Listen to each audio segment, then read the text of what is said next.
The guys at Fantasy Football Hub have offered any FPL TV viewer a huge 25% discount on membership if you get signed up before the season starts. By becoming a member, you'll gain access to one of the fastest growing fantasy football communities with a range of brilliant fantasy tools. This includes team reveals from the top FPL managers, extensive Opta stats, head-to-head player comparisons, fixture difficulty tables, articles, and much, much more. To save this 25% off membership, simply click the link in the description box below or use the discount code FPLTV25 when signing up. Warning, this video contains team selection and captain choices which some viewers may find offensive. Hey guys, and welcome back to FPL TV. With a brand new Premier League season upon us, the excitement towards a fresh start in FPL begins, and in this video I'm going to talk through a rough draft of my Game Week 1 squad. It's important to remember that there's still 2.5 weeks to go until the season begins, and in that time there's pre-season friendlies, the Community Shield, not to mention the transfer window still being open. Things can change quickly in FPL, so bear in mind this draft is subject to change, and I'll upload a final team selection video a few days before the Game Week 1 deadline. Before the fixtures were announced, and even before this season's game was launched, I was pretty set on owning 4 players from the get-go, and those were Trent, Salah, Fernandes and De Bruyne. This quartet seemed like absolute no-brainers to build my team around. As mentioned though, things change quickly in FPL, and once the fixtures did get released, and with the knowledge now that 4 teams blank in Game Week 1, including Man City and United, that has certainly thrown a spanner in the works. I've also tried to build a team with these 3 in midfield, and it does leave me very weak in other areas. If I was to opt for Mason Greenwood instead of Fernandes, then that does free up a cool 3 million and allows me to balance out the squad a bit more. Providing United don't sign Jadon Sancho in this window, then I've got high hopes for Greenwood being outstanding value this season. The youngster has been reclassified as a midfielder this season, further increasing his appeal, and he simply looked so clinical towards the back end of last season. One of the big hitters that looked reluctantly out of my price range to begin this season was Aubameyang. But now, due to the fact that De Bruyne will blank in Game Week 1, it does seem a convenient way to own the Gabonese striker for the opening few game weeks. Arsenal face Fulham and West Ham in the opening 2 game weeks, both very nice games on paper. So, Aubameyang can simply be a Kevin De Bruyne placeholder for 2 weeks, and then in Game Week 3 I can then make a simple straight swap to bring in the Belgian. Now, this is where things get a bit more interesting, because when the game launched, I was convinced I'd go very heavy in midfield and then go very lightweight up top. At one point, I'd even considered playing a 4-5-1. But as time has gone on, there are 2 strikers that I'm becoming more sold on day by day, and that's Timo Werner and Anthony Martial. I know Martial and Greenwood both blank in Game Week 1, so it is a bit suspect owning both of them to start this season. But longer term, I'm really liking their opening fixtures, and would be ready to unleash them at home to Palace in Game Week 2. When I first saw that Martial was reclassified as a forward, initially it did lower my interest, but as time's gone on, here's my reasoning for wanting the Frenchman. Since Bruno Fernandes signed for United and made his debut in Game Week 24 last season, Martial was the 2nd highest scorer in FPL for those remaining 14 game weeks. In that time, he produced 109 points, only 6 less than Fernandes, and let's not forget that was without penalties. Since Fernandes signed, I've been so impressed with Martial, and want to believe that despite the price rise and reclassification, he can still be a snip at 9 million. I'm also hoping that the points he'll miss out on now for not being a midfielder anymore can be made up with bonus points instead, because forwards do get a lot more bonus for goals than midfielders do.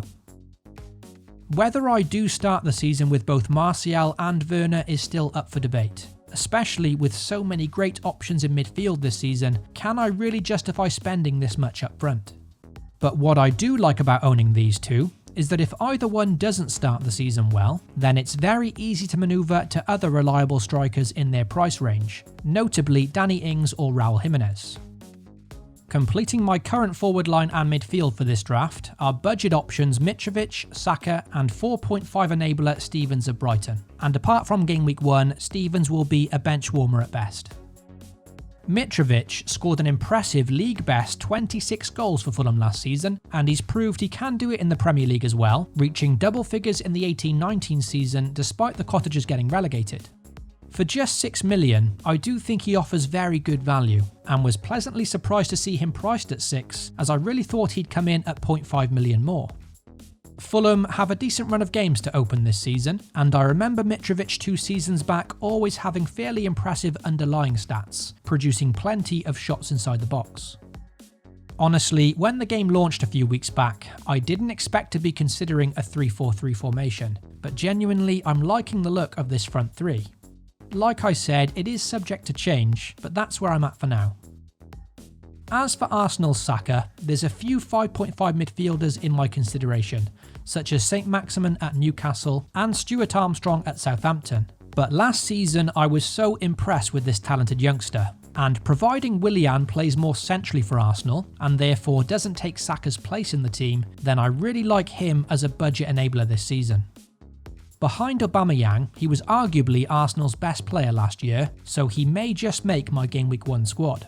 The only thing that does put me off slightly is his fixtures longer term, with Armstrong of Southampton having a much better run on paper. In defence, with this draft I've had to go fairly budget friendly, and Burnley's Charlie Taylor remains in despite his blank in Game Week 1. At just 4.5 million, he's a budget way into this reliable Burnley defence, a team that kept an impressive 15 clean sheets last season, second most behind only Man City. Partnering him is Leicester's 4.5 million budget option, James Justin. Now, much like Charlie Taylor, Justin at 4.5 is another affordable way into a decent defence, at least if Ricardo Pereira remains out injured for the Foxes.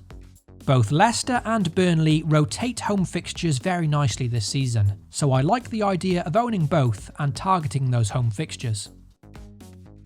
Finalising this current defence is Palace's budget enabler Nathan Ferguson, who could be one of the very few starting £4 million defenders, and also Wolverhampton's Ruben Vinagre. From Game Week 3 onwards, Wolves have an excellent run of fixtures. At the back end of last season, they were also superb defensively, picking up 9 clean sheets in the final 14 games. With their usual left-back Johnny currently out with a long-term injury, again, Vinagre looks to be another budget-friendly way into a solid defence this season. In Vinagre's case, I'm still not 100% sold on him, simply because I'm not yet certain if he'll be starting. For me, it'll really depend on what business Wolves do in the transfer market. Between the sticks, I've currently opted for the double-up of Brighton keepers in Matt Ryan and David Button. This one is still under consideration, but what I do like about owning this pair is that not only do they come in at a budget-friendly 8.5 million together, but if for whatever reason Matt Ryan can't play, for example if he gets injured or suspended, then I'm not going to be stuck without a goalkeeper, because David Button would then come in for Brighton and also in for my FPL team. Of the 4.5 million keepers, Ryan does look to be one of the better picks, and did do very well for bonus points last season. But my concern with him is that under manager Graham Potter, Brighton aren't really a defensive team anymore, and are a bit more expansive. Simply put, I'm just not sure I fancy them keeping many clean sheets, and for that reason, I'm still keen to find an extra 0.5 million if I can, and then opt for Ramsdale at Sheffield United instead. In the 4.5 million bracket, I'm also watching closely on which goalkeeper will start for Leeds this season, because during their promotion campaign, they boasted a superb defensive record.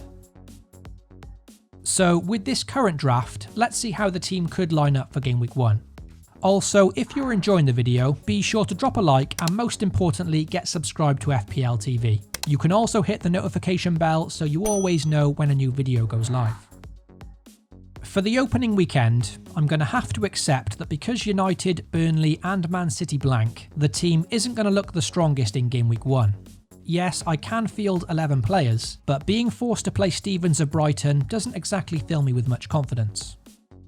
Once Game Week 1 is out of the way though, which I'm sure will be troublesome for many, then things begin to look much better in Game Week 2 onwards. Because I've got both Greenwood and Martial on the bench, Technically, I could take a punt on someone else for Game Week 1, before then bringing either Greenwood or Martial back into the team for Game Week 2 with my free transfer. For example, let's say I start the season with Danny Ings instead. I can then play Ings over Stevens in Game Week 1, before then transferring Martial back in for Game Week 2.